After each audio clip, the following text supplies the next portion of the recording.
Hi friends, ഞാനിന്ന് നിങ്ങളുമായിട്ട് share ചെയ്യാൻ പോകുന്നത് എന്നത്തെയും പോലെ എല്ലാവർക്കും യൂസ്ഫുള്ളായ നല്ല അടിപൊളി ടിപ്സുകളുമായിട്ടാണ്. അപ്പോൾ വീഡിയോ സ്കിപ്പ് ചെയ്യാതെ കാണുക. ചാനൽ സബ്സ്ക്രൈബ് ചെയ്യാതെ കാണുന്ന ആരെങ്കിലും ഉണ്ടെങ്കിൽ പ്ലീസ് ഒന്ന് സബ്സ്ക്രൈബ് ചെയ്ത് സപ്പോർട്ട് ചെയ്യാനും കൂടി മറക്കരുത്. അപ്പോൾ നമുക്ക് ഫസ്റ്റ് ടിപ്പിലോട്ട് കിടക്കാം. അപ്പോൾ കത്തികളൊക്കെ നമുക്കൊന്ന് ക്ലീൻ ചെയ്യുന്ന വീഡിയോ ആണ് ഞാൻ ഇടുന്നത്. അപ്പോൾ നമുക്കതിനായിട്ട് ഒന്ന് ഗ്യാസ് അടുപ്പ് കത്തിച്ചിട്ട് കുക്കറിനകത്ത് കത്തി എത്രമാത്രം ഉണ്ടോ അത് ക്ലീൻ ചെയ്യാനുള്ള ആവശ്യത്തിനുള്ള വെള്ളം ഒഴിച്ചു കൊടുക്കാം. ഇനി നമുക്കതിനകത്തോട്ട് കത്തികൾ ഇട്ട് കൊടുക്കാം. അപ്പോൾ അതുകൊണ്ട് ഞാൻ ഇത്രയും കത്തികളാണ് എടുത്ത് വെച്ചിരിക്കുന്നത്.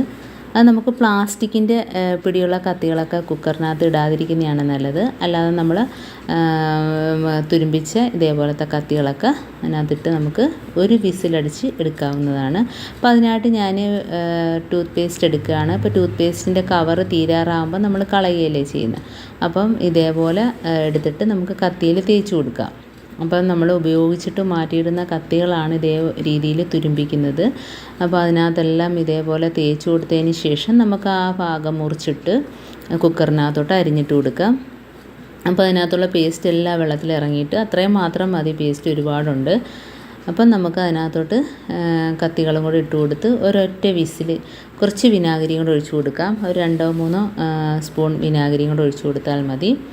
ഇപ്പം ഞാൻ ഇത് കുക്കറിനകത്തോട്ട് കത്തികളൊക്കെ വെച്ചപ്പോഴത്തേനും എല്ലാ കത്തിയും വലുതാണ്. അപ്പോൾ കുക്കറിനകത്തോട്ട് ഇട്ട് അടിക്കാൻ പറ്റാത്തത് കൊണ്ട് ഞാൻ വേറൊരു പാത്രത്തിനകത്ത് ഒഴിച്ച് തിളപ്പിക്കുകയാണ് ചെയ്യുന്നത്. നല്ല വെള്ളമൊന്ന് ചൂടായി കിട്ടിയാൽ മതി. ഇതിപ്പം എന്താണ്ട് ഇതിനകത്ത് എല്ലാ കത്തിയും വലുതാണ്. അപ്പോൾ അതിനകത്ത് കൊള്ളാത്തതുകൊണ്ട് അതിനകത്തുനിന്ന് മാറ്റിയാണ് ചെയ്യുന്നത്. ഇപ്പം നിങ്ങൾക്ക് ഇതേപോലെ കത്തി കുക്കറിനകത്ത് കൊള്ളുന്നുണ്ടെങ്കിൽ അതിനകത്ത് ഇട്ടിട്ട് ഇതേപോലെ ഒരൊറ്റ വിസിൽ അടിച്ചാൽ മതി. അതിന് ശേഷം തണുത്തതിന് ശേഷം നമുക്ക് കത്തി പുറത്തോട്ട് എടുത്തിട്ട് ഒന്ന് കഴുകിയെടുത്താൽ മതി. അപ്പം ഞാൻ ഇതേപോലെ ഒരു ചരുവത്തിനകത്ത് ഇട്ടിട്ട് പേസ്റ്റ് തേച്ച് ബാക്കി പേസ്റ്റിൻ്റെ കവറും കൂടെ അതിനകത്ത് മുറിച്ചിട്ടിട്ടുണ്ട്. പിന്നെ 2 ടീസ്പൂൺ അളവിൽ വിനാഗിരിയും കൂടെ ഒഴിച്ച് കൊടുത്തിട്ടുണ്ട്. എന്നിട്ട് കത്തി ഇട്ടതിന് ശേഷം ആ വെള്ളം നല്ലോണം ഒന്ന് ചൂടായി വരുമ്പോഴത്തേനും നമുക്ക് അടുപ്പിൽ നിന്ന് മാറ്റി വെക്കാം. അതുകൊണ്ട് കത്തിയെല്ലാം എന്തുണ്ട് എല്ലാം ഇളകി വെള്ളം ഒന്ന് തണുത്ത് വന്നിട്ടുണ്ട്. അപ്പം നമുക്ക് ഇതിനകത്തുനിന്ന് മാറ്റാം. അതേപോലെ തന്നെ പ്ലാസ്റ്റിക് പിടിയുള്ള കത്തികളൊന്നും കുക്കറിനകത്തിട്ട് അടിക്കാതിരിക്കുക. ഇനി നമുക്ക് കൈവച്ച് തന്നെ ഒന്ന് തേക്കുമ്പം ആ തുരുമ്പ് ഇളകുന്നതായിട്ട് നമുക്ക് കാണാൻ പറ്റും.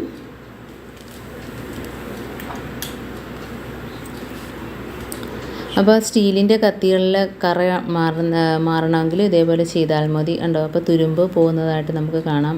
കൈവച്ച് തേക്കുമ്പം തന്നെ തുരുമ്പിൻ്റെ എല്ലാം ഇളകി പോകുന്നതായിട്ട് കാണാൻ പറ്റും. അതേപോലെ തന്നെ നമ്മൾ ചക്കയൊക്കെ വെട്ടിയ കത്തിയൊക്കെ കറ പോകുന്നതിനും ഇതേപോലെ ചെയ്താൽ മതി. പേസ്റ്റ് വെള്ളത്തിനകത്തൊന്ന് തിളപ്പിച്ചിട്ട് നമ്മൾ എടുക്കുകയാണെങ്കിൽ ഇതേപോലെ എല്ലാം പോയി കിട്ടും. കുറച്ച് വിനാഗിരിയും കൂടെ ഒഴിച്ചു കൊടുക്കണമെന്നേ ഉള്ളൂ. അപ്പം ഇതേപോലെ തുണി വെച്ചോ അതേപോലെ ടിഷ്യൂ പേപ്പർ വെച്ചോ നമ്മൾ ഇതേപോലെ ഒന്ന്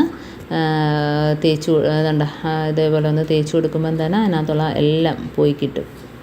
ഇനി നമുക്ക് ഈ പേസ്റ്റിൻ്റെ വെള്ളം കളയണമെന്നില്ല. അത് നമ്മൾ സിങ്കൊക്കെ കഴുകുന്നതിനും അതേപോലെ തന്നെ നമ്മുടെ ക്ലോസറ്റിൽ ഒഴിക്കുന്നതിനും അതേപോലെ ടൈല് കഴുകുന്നതിനൊക്കെ നമുക്ക് ഈ വെള്ളം ഉപയോഗിക്കാവുന്നതാണ്.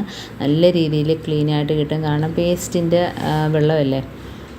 അപ്പോൾ ഇതേപോലെ കത്രികയും അതിനകത്തുള്ള അഴുക്കെല്ലാം പോയി കിട്ടിയിട്ടുണ്ട്. അപ്പോൾ നല്ല രീതിയിൽ അഴുക്കുണ്ടെങ്കിൽ ഒന്ന് ബ്രഷ് വെച്ചൊന്ന് തേച്ചാൽ മതി. അപ്പോൾ നമ്മൾ അതേപോലെ ഉപയോഗിച്ചിട്ട് മാറ്റിയിടുന്ന കത്തികൾ തുരുമ്പിക്കുകയാണെങ്കിൽ ഇതേപോലെ ചെയ്യുക. അപ്പം ഉപയോഗിച്ച കത്തികൾ നമ്മൾ എപ്പോഴും ഇതേപോലെ മാറ്റിയിടാതെ ഇടയ്ക്കിടയ്ക്ക് മാറിയും തിരിഞ്ഞൊന്ന് ഉപയോഗിക്കുക. അതേപോലെ തന്നെ എണ്ണ തടവി വയ്ക്കുന്നത് നല്ലതായിരിക്കും. അപ്പോൾ പെട്ടെന്ന് തുരുമ്പിക്കത്തില്ല. കത്തികൾ നമ്മൾ മാറിയും തിരിഞ്ഞും ഉപയോഗിച്ചുകൊണ്ടിരിക്കുക. അതുകൊണ്ട് എല്ലാം നല്ല രീതിയിൽ ക്ലീനായിട്ട് കിട്ടിയിട്ടുണ്ട്. ഇനി ഞാനൊന്ന് കഴുകി കാണിക്കാം. അപ്പോൾ അതെല്ലാം ഒന്നുകൊണ്ട് വെള്ളം ഒഴിച്ച് കഴുകിയെടുക്കുകയാണ്. ഇനി നമുക്ക് ആ പേസ്റ്റിൻ്റെ വെള്ളം ഇതേപോലെ സിങ്കും അതേപോലെ തന്നെ ടോയ്ലറ്റും ടൈലും ഒക്കെ കഴുകുന്നതിനൊക്കെ പ്രയോജനമാണ്. അപ്പോൾ കത്തിയെല്ലാം കഴുകി വന്നിട്ടുണ്ട്. എല്ലാ കത്തിയും നല്ലൊരു തിളക്കം വെച്ചിട്ടുണ്ട് കണ്ടോ. ഇനി നമുക്ക് കത്തികൾ എങ്ങനെ മൂർച്ചയാക്കാമെന്ന് ഞാൻ കാണിക്കുകയാണ്.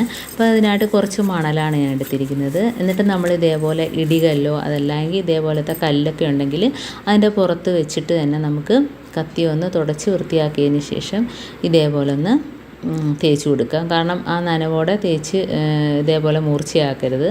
നനവൊന്ന് മാറി തുടച്ചതിന് ശേഷം മാത്രം ഇതേപോലെ ഒന്ന് മൂർച്ചയാക്കി കൊടുക്കുക. പെട്ടെന്ന് തന്നെ മൂർച്ച കൂടി കിട്ടും. ഇപ്പം ഞാൻ ആ കത്തി വെച്ചിട്ട് സവാള അരിയുന്ന കാണിച്ചു തരാം. അപ്പോൾ വളരെ ഈസി ആയിട്ട് തന്നെ കണ്ടോ, നല്ല മൂർച്ചയാണ്. തൊട്ടപ്പോൾ തന്നെ നമുക്ക് സവാളയാണേലും എന്താണേലും നമുക്ക് ഇതേപോലെ ഈസി ആയിട്ട് അരിഞ്ഞെടുക്കാൻ പറ്റും. ഇതേപോലെ തന്നെ നമുക്ക് സ്റ്റീലിൻ്റെ കത്തിയും ആ മണ്ണിനകത്ത് ഇതേപോലെ ഒന്ന് ഉരച്ചെടുക്കാവുന്നതാണ്. സ്റ്റീലിൻ്റെയൊക്കെ കത്തിയും ഇതേപോലെ ഉരച്ചെടുക്കാം മണ്ണിനകത്ത്. ആ മണ്ണിൽ ആ തരിതരിപ്പുള്ളതുകൊണ്ട് എല്ലാം മൂർച്ചയായി കിട്ടും. അതേപോലെ തന്നെ കത്രികയാണെങ്കിലും ആ മണ്ണിനകത്ത് നമുക്ക് ഇതേപോലെ ഒന്ന് മുറിച്ച് കൊടുത്താൽ മതി. അപ്പോൾ കത്രികയും നല്ല രീതിയിൽ മുറിച്ച് കൂടി കിട്ടും. ഇതേപോലെ ഒന്ന് ആക്കി കൊടുത്താൽ മതി. അതേപോലെ തന്നെ നമ്മുടെ ഗുളികയൊക്കെ തീർന്നതിൻ്റെ സ്ട്രിപ്പ് ഉണ്ടെങ്കിൽ ഇതേപോലെ ഒന്ന് മുറിച്ചെടുത്താൽ മതി. അത് കത്രികയൊക്കെ നല്ല രീതിയിൽ മുറിച്ച് കൂടി കിട്ടും. അതേപോലെ നമ്മുടെ കത്തിയൊക്കെ ഉണ്ടെങ്കിൽ സ്ക്രബ്ബറിനകത്ത് ഇതേപോലെ ഒന്ന് ആക്കി കൊടുക്കുക. ഈ രീതിയിൽ മൂർച്ച കൂട്ടുക. അപ്പം എല്ലാ രീതിയിലും നമുക്ക് കത്തി മൂർച്ച കൂട്ടിയിട്ട് എണ്ണയൊക്കെ ഒന്ന് തടവി വയ്ക്കുകയാണെങ്കിൽ നമുക്ക് കുറേ നാളത്തേക്ക് ഉപയോഗിക്കാതിരുന്നാൽ പോലും പെട്ടെന്ന് തുരുമ്പിക്കത്തില്ല. അപ്പോൾ ഇത്രയേ ഉള്ളൂ എൻ്റെ ടിപ്സ്. നിങ്ങൾക്ക് ഇഷ്ടമായിരിക്കുന്നു. ഇതിലേതെങ്കിലും ഒന്ന് യൂസ്ഫുള്ളായിട്ട് തോന്നിയിട്ടുണ്ടെങ്കിൽ ഒന്ന് ലൈക്ക് ചെയ്യാനും കമൻറ്റ് ചെയ്യാനും സബ്സ്ക്രൈബ് ചെയ്യാനും മറക്കരുത്.